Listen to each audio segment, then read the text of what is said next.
Hi, this is Charles Kelly again. In the first two videos we looked at the first two modules of my course. I'm taking snippets of it to give you an idea of what it's all about. We looked at S for spending, M for managing your money, to get control of your money. Remember, I used the pot system there as one method of getting control of your money, and the tracker system so that you know where your money is going. In part 3 we're going to look now at accumulating wealth over time. Now, as you can imagine, I'm sure you've guessed by now, I'm not a get-rich-quick type of person, so we're not talking about putting your money into some new crypto coin that's guaranteed to go up 1,000%, and then when it's gone up 1,000%, you can sell it to some other sucker and get out before it goes down again. No, we're not talking about that. We're talking about accumulating wealth over time, and that means obviously having the money to save and invest, but it doesn't matter how much you've got to start with. The important thing is to get started. Now, the three main methods of saving in the West would generally be things like the stock market, putting your money into stocks and shares, whether you do that directly or through managed funds that are run by pension schemes, ISAs, for instance, stocks and shares ISAs. In America, they call them mutual funds, unit trust, investment trusts. You get the picture. This is where you're given a small amount of money to a fund manager who then selects shares, or you're giving it to a tracker fund that just tracks funds automatically. It's almost run by computers, and they've done very well as well. So you can go into tracker funds, managed funds, whatever. There are so many funds out there, and you can choose between markets in your own country, overseas markets, the American stock market, anything you like, okay? But those are the traditional ways that people would be saving. For instance, in a pension scheme, that's where most of the money would be invested. Now, over the last few years, there's been an explosion of property investing, buy-to-let investing, certainly in the UK and America. It's not as easy as it looks, but obviously with buy-to-let, you can borrow money, as we talk about in Borrow and Grow Rich. You can borrow money using leverage to help to lever your way up a bit, give you that leverage to buy more property using other people's money.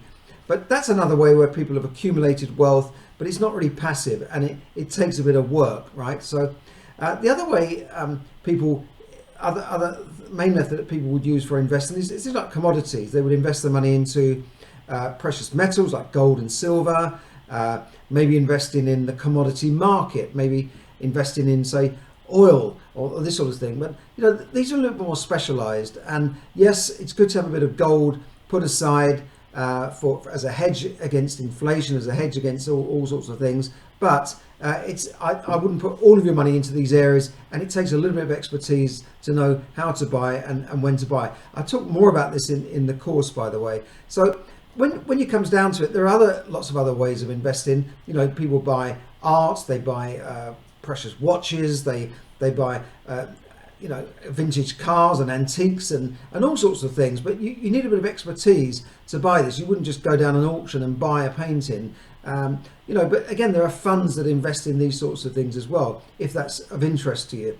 So we're really back to the main method of saving, where people don't have to give up their job or spend hours on it, and that's investing in the stock market, in things like stocks and shares, maybe through a stocks and shares ISA or a pension fund or a mutual fund. Think about this: if you'd invested in Tesla just a few years ago, your £1,000 would have gained fourfold, like 400%.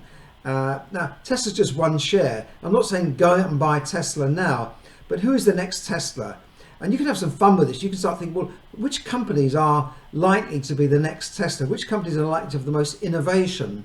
Like Amazon did. Amazon at one time was quite a cheap share to buy. And if you bought it at the end of the stock market bubble bust, then you'd have just made an absolute fortune. Just, £1,000 would have turned into tens of thousands of pounds just in that one share. But I'm not suggesting you go out and buy any of those shares. I'm suggesting you learn a little bit more about it.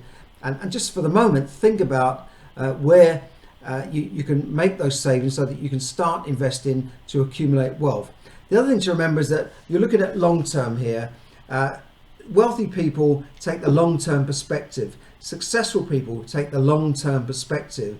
Jeff Bezos didn't build Amazon in a year or two. He took many years, but he knew what his vision was, and he took the long-term perspective. He got investors to back him, and that's what you've got to do with with your savings. You've got to look at the long term. Doctors take the long-term perspective when they study for 7 or 8 years to become a doctor.